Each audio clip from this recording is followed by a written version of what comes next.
Hallelujah. Akadunyiswe ophezulu kwakho konke. Kulezi insuku umoya ngcwele osifundisa ngaye. Kulezi insuku umoya ngcwele sifundisa ngaye. I feel strongly umoya ngcwele esa operator ngondodakazi amazwi akhulumayo ahlangana namazwi enhlizweni yamathi baba siyabonga. Sisesikhathini la zingafuneka uqhoshe ngento onazo ozoshiya. Ungaqhoshi ngendlu enhle, ungaqhoshi ngemoto ohamba ngayo. Qhosha nje kuphela ngokuthi uJehova uyangazi. That's the thing, that is the thing. That is the thing, that is the thing. That is the thing. That is the thing, bazalwane. uNkulunkulu usinike inhlonipho engaphezulu kwenhlonipho ayinike ingilosi. Ngokuthi athi uhlala kithi. Kodwa lokhu kwenza ngomoya ngcwele. Ungamtshela nomakhelwane ukuthi simanga umoya ngcwele uhleli ngaphakathi. Na uqaphele lento ke unganciki kuma feelings. Uphakathi kwakho. Whether you feel it or not, kunezinto eziningi ezila as physical, you don't feel them. You don't feel your lungs, you don't feel your stomach inside, you don't feel your pancreas, you don't feel your liver. But these things are there with you. But you don't feel them. So you must know and believe that the Holy Spirit is within you. And the way to receive umoya ngcwele is the way you receive Jesus. Usekhona la endlini. And uhambe ne confidence, uhambe ne assurance yokuthi angingedwa. Umoya ngcwele uhamba nami. Lo mcabango nje noma ngekwazi okuningi. Kodwa wazi ukuthi nje akasoza ngishiya uhamba nami. And akazange abekimi representwa ingilosi. Ubekimi uJesu ngomoya ngcwele. Glory to Jesus. Indaba enkulu esingayishayila izandla le ukuthi umoya ngcwele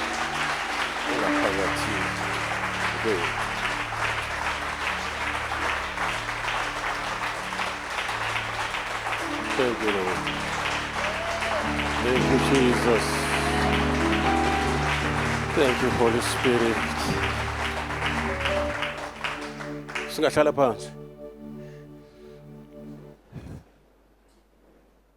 Akukuningi okuzokwenzeka namhlanje bazalwane.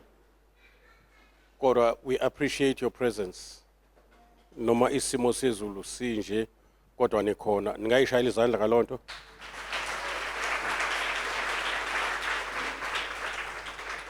So nathi njengabazali benu we appreciate your presence.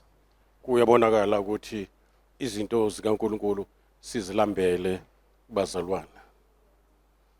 And akuphelile la I wish sengathi ungagooglisha mawuna indlela. Ke wenza study nje thorough study about umoya ngcwele. I want to know about it. Yazi mawushade nomuntu uya ukhule kumazini. Angithi mangabuza umisele uyakhula Nkosi ngisize ngimfunde umuntu engihlala naye.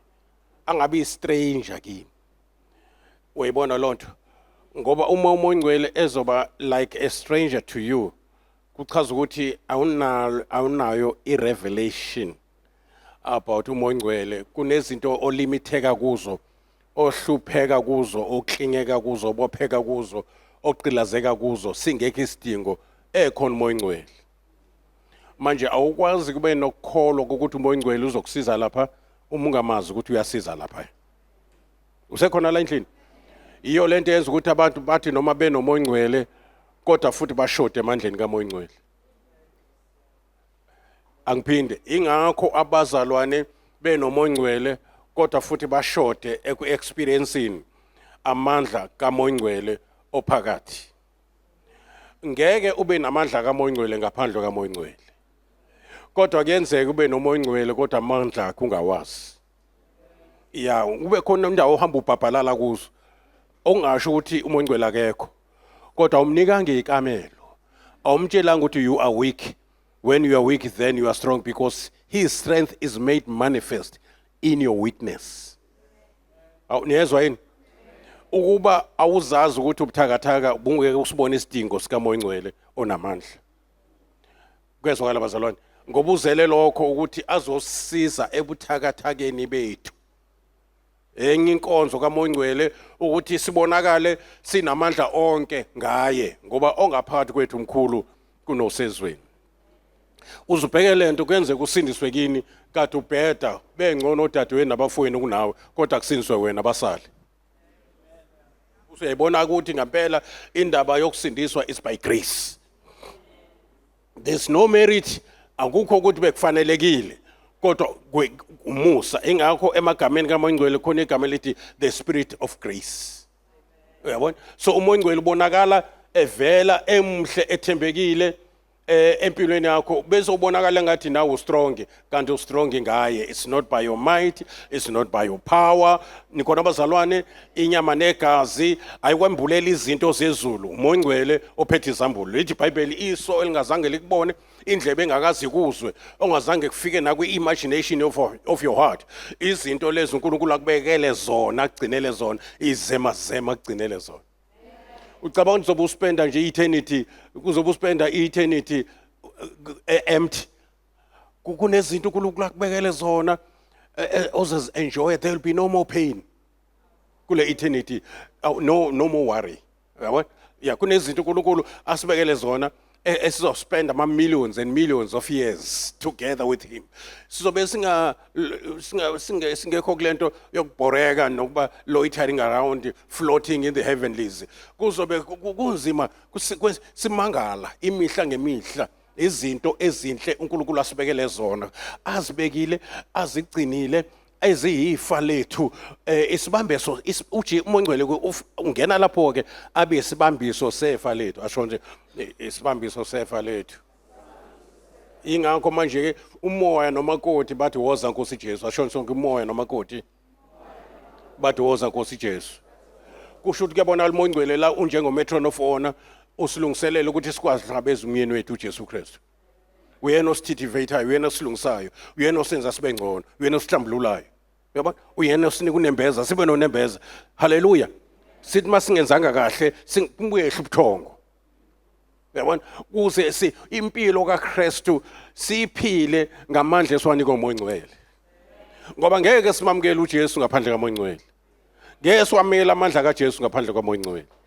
Usekhona la endlini? Akezanga kithi ngoba sikwazi ukwenza. Uze kithi ngoba esithanda. And uthando lwakhe lu-unconditional. And ezimisele futhi kuyilungisa impilo yethu. uMoya Ngcwele umsebenzi wakhe ukuthi ayilungise impilo yethu iye ikhula ekufanele yena, until Christ is formed in you.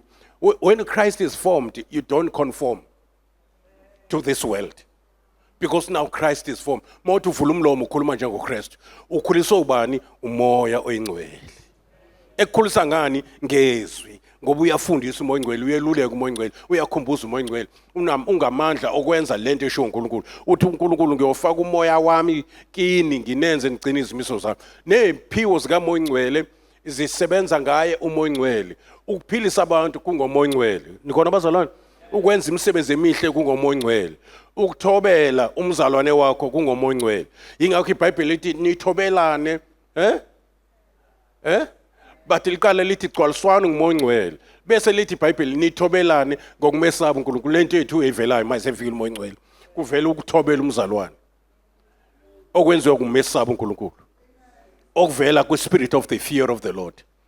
Lento engathi sisikasi kubazalwane, basaba abazalwane abamsaba uNkulunkulu. And that is the very important thing, ukuthi usaphile emhlabeni noma uphile endaweni okuwena wedwa khona. Yesaba uNkulunkulu njengoJosefa, kwangekho umzali lapha, kwangekho umzalwane. uJosefa waphila ubungcwele kungekho ngisho iBhayibheli. Hawu Nkosi yami, kodwa iBhayibheli lithi nje uNkulunkulu wayinaye kanjani? ngoMoya Ngcwele. Mayethi uJesu bhekani nginani kuze bese kupheleni, usho kanjani? Ngoba uyezulwini, ngoMoya Ngcwele uzobe nathi. So uMoya Ngcwele singavuma sithi uNkulunkulu enathi, unguJesu enathi, unguJesu esempowerisha, unguJesu esiqinisa, unguJesu esiduduza, unguJesu eselusa esiholela eqinisweni, Uyikho konke, you miss the Holy Spirit, you have missed Jesus. I say you miss the Holy Spirit, you have missed Jesus. You miss the Holy Spirit, you have missed the joy of the Lord. Ujabula kwakho kuzodependa ekutheni isimo sihamba kahle. Kodwa mase efika umoya ngcwele uzojabula noma usejele, ucula iculo lendumiso njengoPaulos noSilas. Babokwenza lokho begcwele ngumoya ngcwele. Umoya ngcwele ukwenza uphile against circumstances. Umoya ngcwele ukwenza uphile impilo esconstant. Ungabuqamcishe namhlanje uyavutha kusasa upholile. Akupholwa mase efika umoya ngcwele. Uwenza uvuthe njengesihlahla esabona uMoses. Ayipheli indaba yakho aniyangizwa. Ey! Uba nento ongakwazi uyichaza. Ithi bazalwane angizazi ukuthi njani manginje. Uyazi nje ngizwa nginenjabulo kodwa kuthiwe kusasa kuzokwenza ukuthi mhlambe into ethile yabona umsebenzi angawutholi kodwa nginenjabulo. uAbraham wayedumisa uNkulunkulu. Haleluya. Kungekho themba kumnyama. Hey. Hey, umoya ngcwele esilamulela azasilamulela kithi enkanini zethu. Umoya ngcwele ushisa izinkani nokungatsheleki nokukhubeka kalula. Umoya ngcwele ufike mawumnika indawo ushisa kwasani. Engafuna uNkulunkulu empilweni yakho. Ngobani abayizwayo? Uyena oyasenza sizwane, uyena owenza sibe munye nobudlelwane bukamoya ngcwele kuyadlalwa makusho njalo. I-unity yebandla ila kumoya ngcwele. Enibheka kuhle kumnandi kangaka ukuhlalisana kwabangcwele bemunye. Kunjengamafutha nangumoya ngcwele esikhulunywa ngaye ke manje. Haleluya. Haleluya. Egcine liphi uNkulunkulu lapho eyalaze khona isibusiso. uNkulunkulu akasijikjela isibusiso kumuntu ongazana umoya ngcwele. Singazenzi bukhuni inhliziyo masilizwa izwi. Asivuma umoya ngcwele ayithambise inhliziyo zethu. Asivuma umoya ngcwele athatha indawo. Ngisuka la kunento ethi akasenza umthandazo nje special official spiritual official othi umoya ngcwele sisho nje uMaria umoya ngcwele uMaria wayezinikela kumoya ngcwele. Angithi uqeda ukuthi kuzokwenza kanjani ukuthi ngikhulelwe without a man ithi impendulo no, don't worry my daughter. Umoya ngcwele uzoba phezulu kwakho namandla ophezulu konke akusibekele. Kwathintwa indaba kamoya ngcwele kwaze kwatshelwa indoda yakhe kwathiwa ungomlahli umkakhe ngoba lokho akukhulelwe akuhamba ngendoda. It's not biological pregnancy, it's supernatural, it's divine. Njengoba ekhulelwe nje umoya ngcwele. Wasinda uMaria esezodivorcewa esezolahlwa wasindela umoya ngcwele. Akazange azame ukuyikhulumela ancengane noJoseph athi ungangilahli ngifikelwe ingilosi yathi ngizokhulelwa ngoba wayengeke understand. Kwafuneka ekhulume uNkulunkulu uqobo ngengilosi ukuthi ungamlahli umkakho ngoba lakho okukhulelwe umsebenzi kamoya ngcwele. Haleluya. uJesu wayengeke ezemhlabeni, wayengeke engene esibelethweni sentombi ngaphandle kamoya ngcwele. Wayengeke athi wenza umsebenzi nentando kaNkulunkulu ngaphandle kamoya ngcwele. Uthi umoya wenkosi uphezulu kwami ungigcobile. Siyamdinga umoya ngcwele on a daily basis. Siyamdinga 24/7. Nikhona nonke bazalwane angabikho usuku la sohamba ngenyama yethu. Glory to Jesus. Asingaqali ngenyama kanti asingaqali ngomoya kanti sophetha ngenyama. Uthi uJohn mayikhuluma lapha kuchapter 4 uthi wezwa izwi limbiza. Izwi elifana nezwi esobizwa ngalo mase uJesu ezolanda ibandla. Ngesikhathi evusa uLazarus wathi Lazarus come forth. Kodwa ngesikhathi ebiza uJohn embizele ezulwini wathi come up hither. So asizobizwa ngo come forth ngoba singaphinde sife futhi. Sizobizwa ngo come up ukuze singaphinde sikubone ukufa. Ngoba nabathi sayizwa lento ngishoyo. Yeah. So sometimes akufuneka silinde nerapture, kufuneka umoya ngcwele sibizele endaweni zaphezulu. Nikhona abazalwane? Sisuke endaweni kwi-level yabantu. Sisuke kwi-level yenyama. Sisuke kwi-level yama emotions. Sifinyelele kwezasemazulwini indawo. Sibe kwa spiritual dimension. Ukuze sikwazi ukwenza izinto ezihlula inyama yethu. Niyezwa lento engishoyo. Manje lithi iBhayibheli uJohane wathi mangabe esabela izwi limbiza uthi masinyane ngaba kumoya. Awuyizwa londa? Ngoba manje lithi nyukela ngala ngikubonisa izinto ezimele ukwenzeka emva kwalokho. Kusho ukuthi izinto bengakayibona abantu emhlabeni asibone wena John esiqingini sasePatmos. uNkulunkulu ufuna ukusibonisa into ezinkulu. Uthi ngibize, ngikuphendule, ngikubonisa into ezinkulu ezifihlakele ongazazi. Now is the time ukuthi umoya ongcwele abe uthisha, umoya ongcwele abe mwembuli, umoya ongcwele esidlalela ifilimu yezinto ezingakenzeki, umoya ongcwele esitshele okuzayo kungakafiki, akutshele kungakenzeki lutho, athi ungabusahamba ngale ndlela, ungahambi ngale ndlela. Washo njalo kwizazi izazivela eMpumalanga, kwathiwa le ndlela enize ngayo ningaphinde ningamelisaya ngayo. Indlela zikaJehova zikumoya ongcwele. Glory to Jesus. Hallelujah. Uyakholela endleleni zokulunga, uyakwazisa indlela zikaNkulunkulu. Glory to Jesus. Before akwazisa izenzo zakhe, ukwazisa indlela zakhe. Awuhambi noma kanjani mawuhola umoya ongcwele, uhamba uphephe, athi uSathane yasinda lenja bengiyicuphela, yasinda lenja ngoba sibizwa kanjani esihogweni. Kodwa ayikho into azosenza yona, amasango asesihogweni awanamandla okusehlula ngoba ngaphakathi kwethu umoya ongcwele mkhulu kunosezweni. Hey Jesus, hawu Nkosi yami, mkhulu kunosezweni. Glory to Jesus. I remember many instances bazalwane sihlaseleka noma mahlaba sihlaseleka, kodwa ipeace esinayo sizingcwebe lantu kanjani kwenzeka into ethile sanepeace nje. I remember sizoqala umsebenzi umoya ongcwele ngoba besimbekela ngisho impawu sithi umoya ongcwele makuwena asibone nangalokho. Umoya ongcwele ukhuluma ngendlela eningi, ngishila izono ngabala ezinye kodwa angisho ngizolo ngithe ngoba isikhathi besingavumi, kodwa about not less than 10 ways umoya ongcwele akhuluma ngazo nawe. So sasiba nezinto ke sisho njengeGideon sithi Nkosi makuwena akube ukuthi nokuthi ebesenza umoya ongcwele. I remember soqala nje kwakuyonto elula ngoba kwakufuneke kucace imotive yethu yokuqala umsebenzi. Sathi makuwena Nkosi osithumayo, sesifuna ukuhlala edrobheni manje.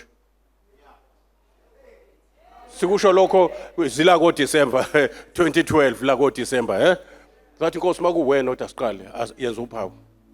Sifuna indlu manje edrobheni esingeze uyikhokhela. Wathi umoya ongcwele akushiwo kanjalo ngilalela. Zathi basithi February uNkulunkulu wasinika indlu emhlanga, wasinika ukhiye. Yabo. Kuthe kusenjalo zathi Nkosi hayi sesiphendulekile. March safuna indawo sathi Nkosi sifuna ekhethwe wena. Sayithola ngo-April 15 zaduma saqala. Zange sifuna ukuchitha isikhathi ngoba awuhambe bomnyameni mohamba nomoya ongcwele. Awudideki mohamba nomoya ongcwele. Asinikwanga umoya we-confusion masihamba umoya ongcwele. Uyacacisa umoya ongcwele. Masimnika ithuba. That is why waiting upon the Lord umzalwane is very important. Ungamjwayeli uhit and run njalo. Okuthandaza. Akube nesikhathi nje sokulinda noJesu at least nje 1 hour. Ngoba umoya ongcwele uyasifuna isikhathi nawe. Ngoba uphethe izinto zasezulwini, uyiphathele yena, uyithathe kuJesu. Manje ufuna ukunika, awunaso isikhathi ubhizi. Siyadingeka futhi ngeke uzisole. Mawumnikele leso sikhathi umoya ongcwele. Uya emodolweni ubuthakathaka, uvuke unamandla. My God. Glory to Jesus. Ukuthi angithi nje namhlanje, let's devote ourselves.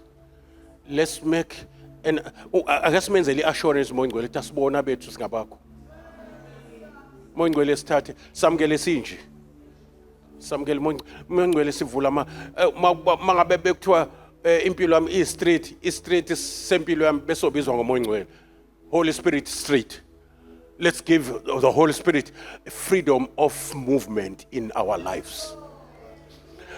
Sibe nento ethi umoya ongcwele lento osho wena uyazi wanele wezwa nje uMaria ukuthi kanti kuthinta indaba kamoya ongcwele wathi noma kubiza ukuthi ngilahlekelwa umshado angisena ndaba, noma kubiza ukuthi ngiyahlazeka emphakathini ukuthi wakhulelwa lo muntu esamiselwe indoda ngoba babengaka gidi esigcawini, babengakashadiswa ngokomthetho, babesashadiswe ngokomoya ngokwesivumelwano sikaNkulunkulu phakathi kwabo, kodwa bengakamiswa phambi komphakathi nofakazi abaningi. Ingakho ethi izokwenza kanjani leyo nto ongayazi indoda ngoba wayimisele wayikwi-engagement. Nikhona nokho and ayikho into eyigugu umuntu esifazane nje umshado, especially ma esazi ukuthi idate isibekiwe sekonke sekulungisiwe sekuselitashade, wariska umshado, wavuma ukukhulelwa okuzoyidida indoda yakho ukuthi ukhulelwa kanjani singakashadi. Kodwa wena le wezwe lika Moya Ngcwele wathi vele angisiyena owami.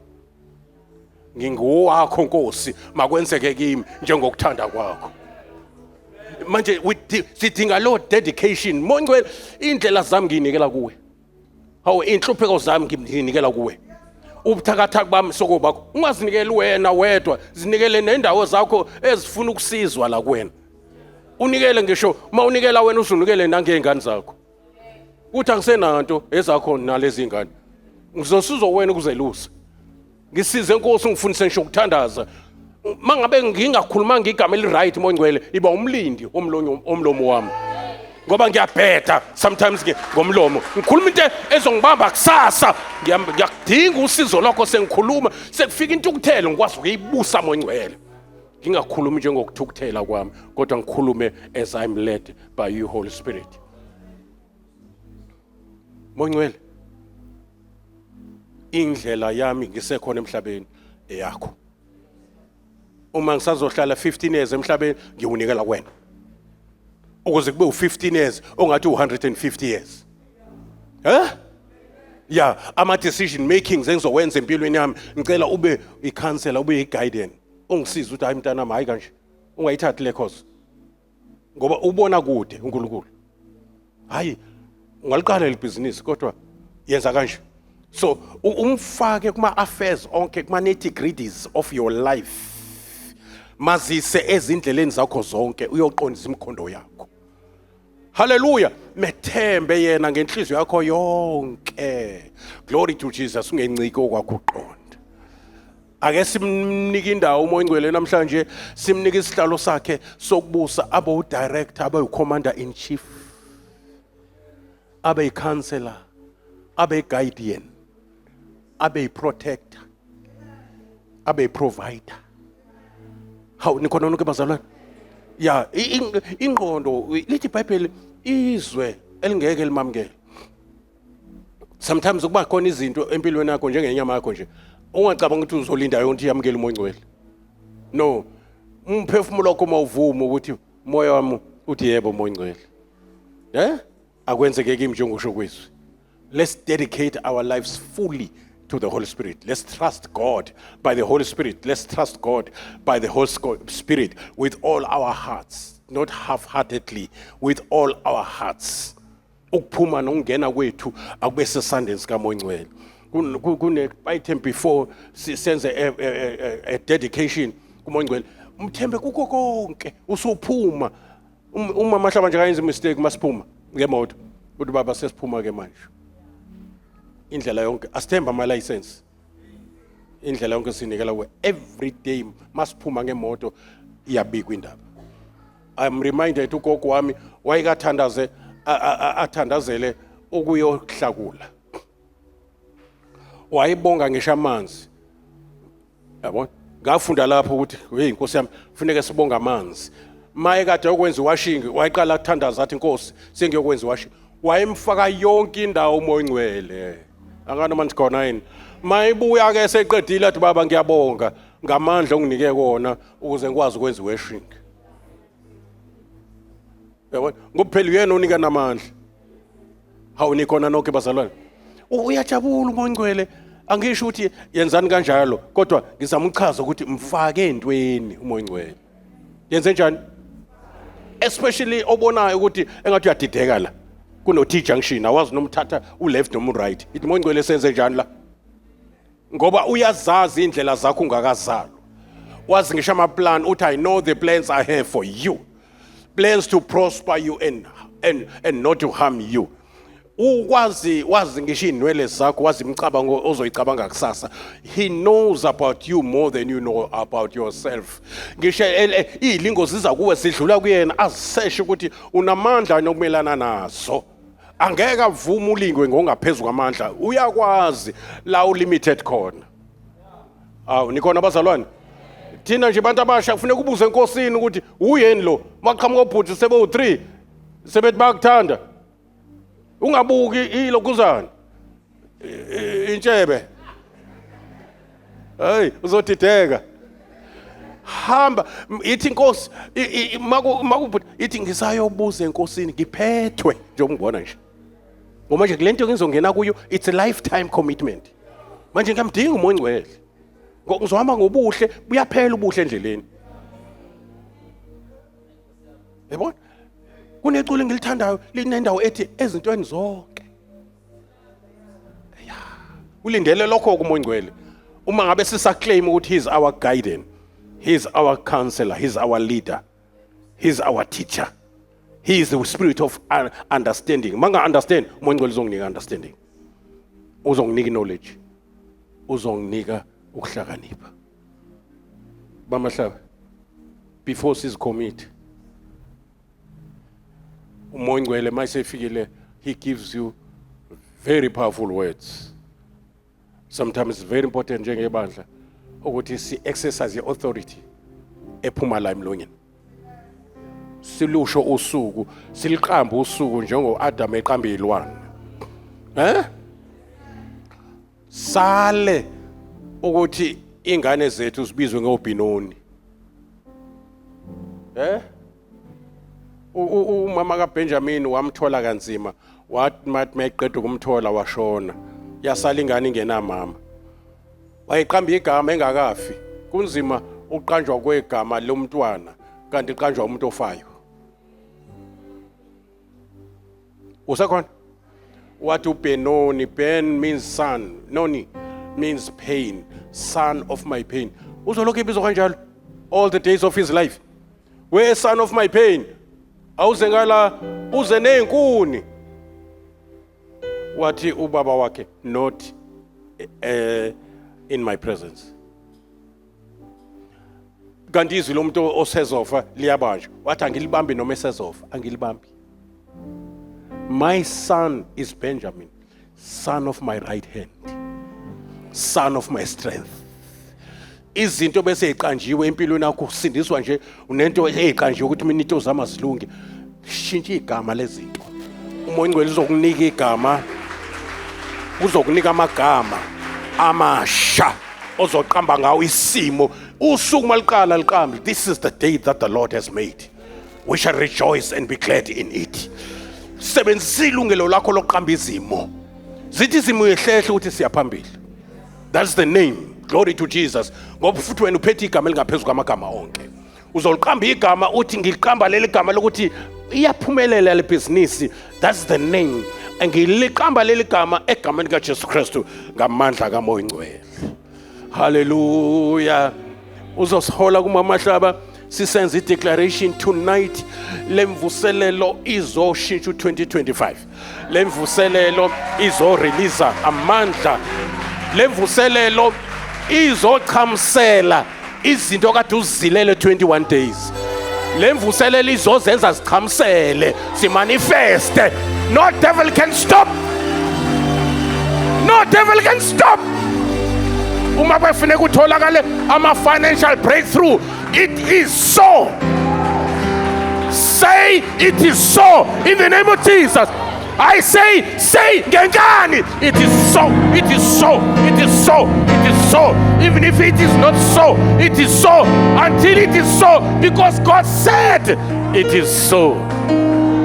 Hallelujah. Angeka zalunga umuntu ozoba utemtem. Glory to Jesus. Sihamba nomoya ongcwele umafohla. Glory to Jesus. Ozosenza sibe namabunza aqinile.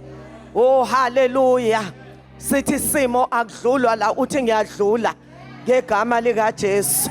Oh hallelujah, hallelujah. Thank you Jesus. Oh hallelujah. Sizo declare bazalwane. Heavenly Father, I come before you in the name of Jesus, declaring your power and majesty in Jesus' name. Every evil plot against me, I command it to be exposed and dismantled by the fire of the Holy Spirit.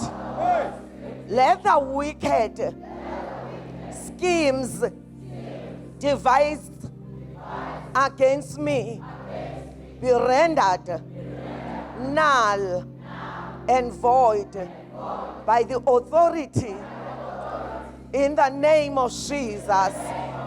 I plead the blood of Jesus Christ over my mind, my body, my spirit.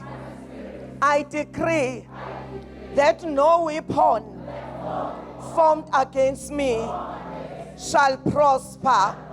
Lord, confuse and frustrate the plans of the evil one and turn them into blessings for my life. Every tongue that rises against me must be judged. I condemn and silence every evil power right now. In Jesus' name, I release the fire of God by the power of the Holy Spirit to consume every demonic altar set up against my destiny. Holy Spirit, arise and scatter all those who devise mischief against me. In Jesus' name, let every hidden trap set for me be revealed and destroyed. In Jesus' name.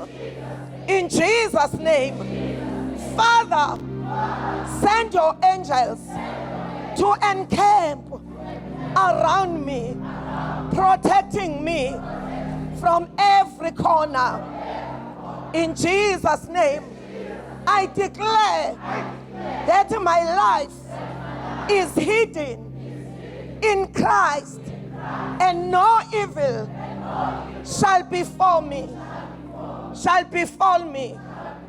By the power of the Holy Spirit, I uproot and tear down every evil foundation laid to harm me. In Jesus' name, let every curse spoken against me be broken and turned into a blessing. I cancel every assignment of the enemy against my family, against my life, against my finances, against my health, against the ministry, against everything that belongs to me. In Jesus' name, in the name of Jesus, in the name of Jesus, I bind every spirit of sabotage and hindrance working against my progress. In Jesus' name, in Jesus' name, in Jesus' name. In all these things, I'm more than a conqueror by the power of the Holy Spirit. Siyaphumelela bazalwane, siyanqoba sinamandla ngayo umoya oyingcwele osiholayo esolelo dwendweni lonqoba. Oh hallelujah. Akuvula umlomo wakho umbonge ngoba wethembekile. Bayakushiya abantu kodwa umoya oyingcwele akasoze akushiya. Oh hallelujah. Baba siyabonga egameni lika Jesu Kristu umNazaretha oyingcwele, igama linamandla. Baba wethu onamandla, sibonga amandla, sibonga isibindi osinikeze sona ngamandla kamoya oyingcwele. Abantu bayamangala ukuthi simi kanjani kulomhlaba omubi kangaka. Baba wethona amandla, akukho la singasinqoma khona, kodwa sibonga amandla kaMoya Oyingcwele, umthokozisi osolayo odwendweni lokunqoba ongamandla ethu. Baba wethona amandla, sinesibindi ngaye uMoya Oyingcwele egameni likaJesu. Siyabonga Heavenly Father ukuthi ngaye sinamandla okwenza konke, ngayo siqinisayo. Baba wethona amandla, ingakho sinesibindi. Baba wethona amandla, sebethwe ngamandla kaMoya Oyingcwele, sebethwe umlilo wezulu egameni likaJesu. Uyasihola uMoya Oyingcwele odwendweni lokunqoba ngegama likaJesu. Ingakho sinesibindi sokuhlabelela ingoma yokunqoba sisaye empini. Sithi uJehova muhle, umusa wakho umiphakade. Siyabonga Heavenly Father uma sibona ama-victories after victories. Baba wethona amandla, kuvuka ukubonga ngoba ihashi nenkweli yalo ukuphosa olwandle. Siyabonga Moya Oyingcwele, siyakunqoma ebusuku. Siyabonga ukwethembeka kwakho. Bayashiya abantu, bayasidela abantu, bayasilahla abantu, kodwa wena kawusideli. Thixo wethona amandla, usibamba ngesandla, usihole. Baba wethona amandla, ingakho uDavide ethi noma ngihamba esigodini sethu silokufa angikwesaba kubi. Siyabonga Heavenly Father, abantu baze babheke thina bacabanga ukuthi sinamandla, ingakho udumo siletha kuwe. Siyabonga Heavenly Father ukuthi 2025 sinesibindi ngegama likaJesu Kristu umNazaretha Oyingcwele. We declare and decree 2025 as our year ngegama likaJesu, ngegama likaJesu. Unyaka wokubuyiswa kwezinto, isithe sintshontsile, iPython spirit ngamandla kaMoya Oyingcwele. Sinesibindi sokuthi iPython spirit phalaza izinto zethu ezigwinyile ngegama likaJesu, ngegama likaJesu. 2025 uzokwaziwa uNkulunkulu esimkhonzayo ukuthi akafani noNkulunkulu abakhonzwa ngabantu. Sikhonza umdali wezulu nomhlaba, uThixo ongunaphakade othe bhekani nginani kuze kube sekupheleni kwezwe. Angiyukunyeka, angiyukunishiya. Siyabonga Heavenly Father egameni likaJesu Kristu umNazaretha Oyingcwele. Siyabonga Baba wethu Oyingcwele ukuthi 2025 sizothwala inyanda ngegama likaJesu. Oh hallelujah. U2025 unyaka wenjabulo, unyaka wokusulwa inyembezi ngegama likaJesu, unyaka wempumelelo. Baba wethona amandla, siyabonga ngegama likaJesu, ngegama likaJesu, ngegama likaJesu. Ama-altar obumnyama, oh hallelujah, abelwa nezinto zethu ahlakaziwe ngegama likaJesu. Moya Oyingcwele, siyabonga, take over